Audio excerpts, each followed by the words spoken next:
Comment est-ce qu'on fait pour vaincre la flemme de lire la Bible? C'est vraiment un truc qui peut tous nous atteindre, hein, les chrétiens. On peut des fois avoir des problèmes personnels qui font qu'on se sépare temporairement de la parole de Dieu, qu'on va la lire très peu, voire pas du tout. Donc comment est-ce qu'on peut faire pour vaincre cette flemme? Tout d'abord, il faut demander à Dieu de nous redonner du zèle pour la parole. C'est le plus important. Si Dieu écoute une telle prière, il va y répondre parce que c'est sa volonté. Rappelons ce que dit la Bible. L'homme ne vivra pas de pain simplement, mais de toute parole qui sort de la bouche de Dieu. Et il est écrit qu'on doit méditer la parole de Dieu jour et nuit. Donc c'est vraiment sa volonté qu'on la lise.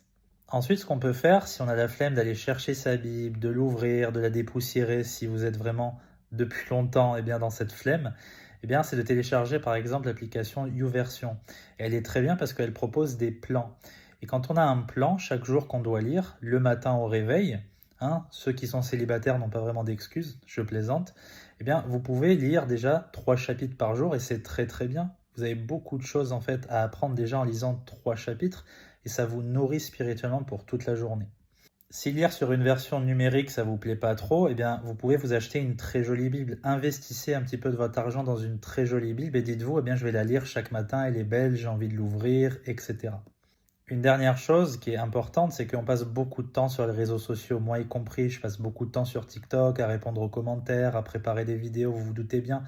Et donc des fois, on peut être tenté d'aller scroller comme un fou et on perd des heures et des heures par jour. Donc si on arrive en fait à s'empêcher de faire ça, à racheter le temps comme dit la Bible, on peut facilement trouver du temps pour la lecture de la Bible ou d'autres livres et pour la prière.